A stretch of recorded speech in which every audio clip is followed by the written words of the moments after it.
tonight. But we don't know if it's from that. Listen, there's so much travel between here and Poland. Come on. Can I just ask you one thing? I just wanted to ask you one thing, because I have a friend who told me that somebody died in Poland from the virus, and his name wasn't published, and everybody is very upset that he's just number one with no name or anything else.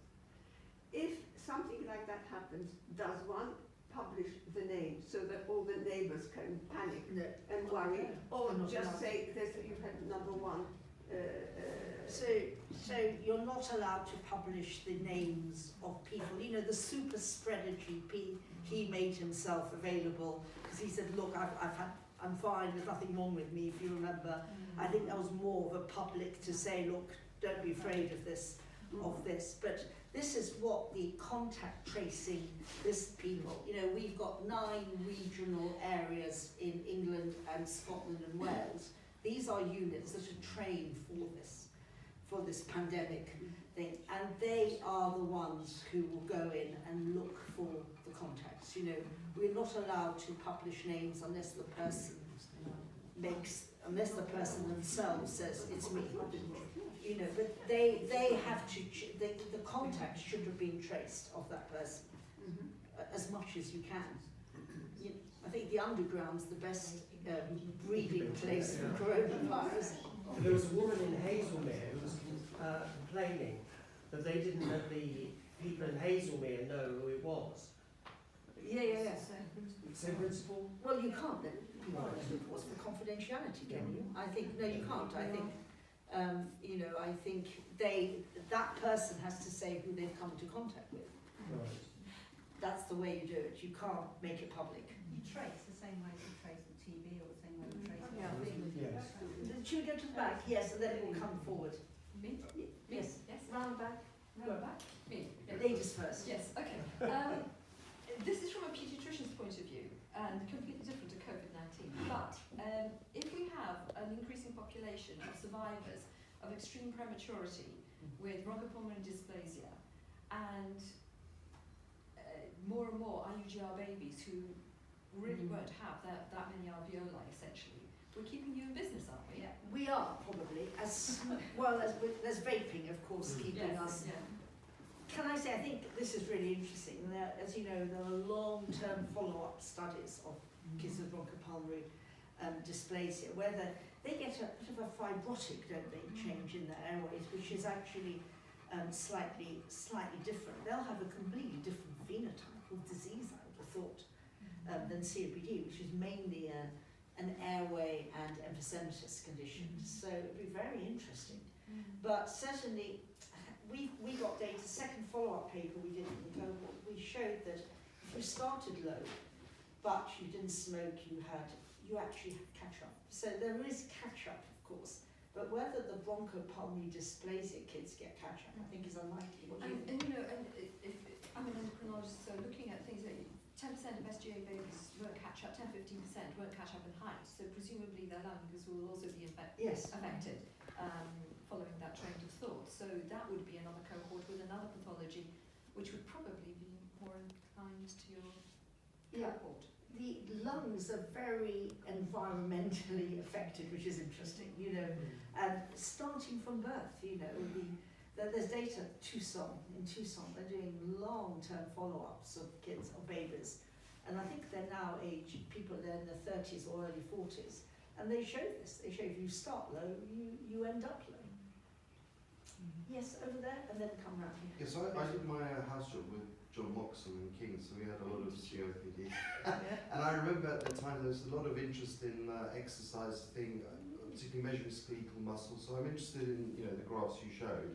But what's the mechanism then in exercise rehab and or improving or stabilising COPD from getting worse? And then I've got a second question, but I'll...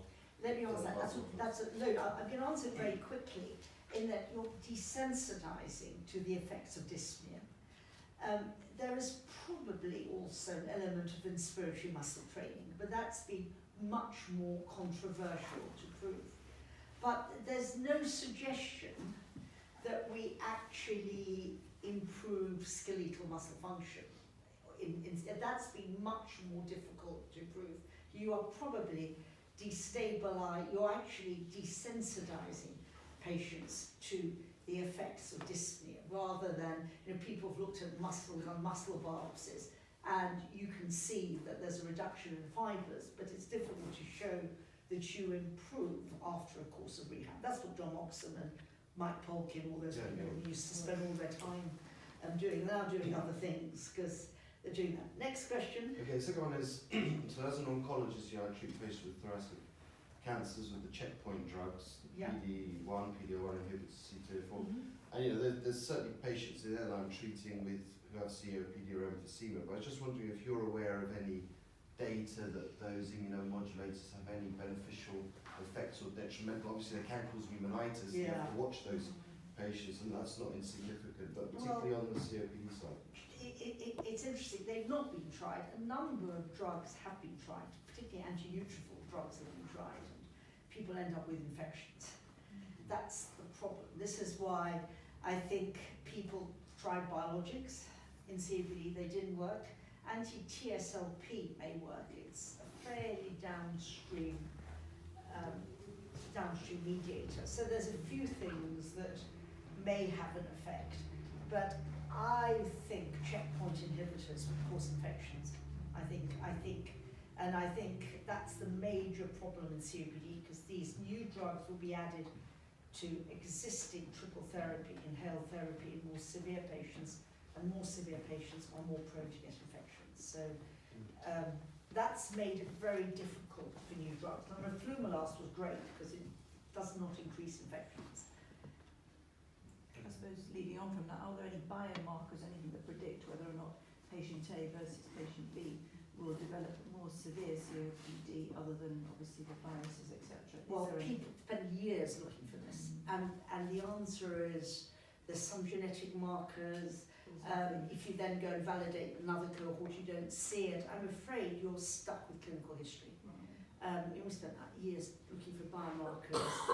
There's nothing in the blood that is reliable enough to tell you that you're going to get into trouble. We think that we need to look in younger people. So it may be in younger people where everything is cleaner, it's not such a mess, you don't get so much infection, that we may be able to see a biomarker. Maybe exhaled, breath may well give you the answer.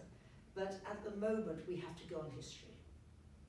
Just anecdotally, you see some people who smoke about 100 cigarettes a day and they're fine, and then you get the same patient who's absolutely falling off their perch. So is there anything you could look at between those two groups, or is it just pure anecdote? Well, there is susceptibility, and certainly if you look at the genetics of COPD, it's the smoking genes that seem to pop up. And I think if you smoke 100 a day, you're going to get into trouble eventually. I think you're just probably going to get it at a later stage if you're still alive, isn't it? Yeah. That's my view. Should we do last question? Because I think it's 12 o'clock. Yes? Yes, a lot of research on the subject of that new coronavirus. Oh, God, yes. And no one of them actually mentioned what the temperature they're actually checking. So what the temperature is supposed to be checked. So the instrumentation. I have no idea. I thought pyrexia was the first thing you get. Did you see the Iranian minister sweating away? It's bizarre, wasn't it? He's sweating away. But what the radar actually detect what temperature is critical. Sorry, What the temperature is critical? I don't know what temperature is critical. 37.5. Yeah, I think so.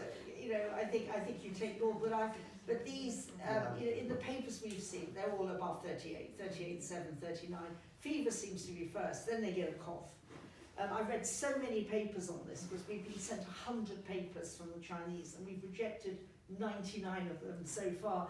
The only one that we think we might take is something about healthcare workers, because it's got some nice images. But the Chinese have just been sending, it's quite unprecedented, this, to send so many about a disease that you don't really quite know what's happening. And whatever we publish is going to be out of date tomorrow.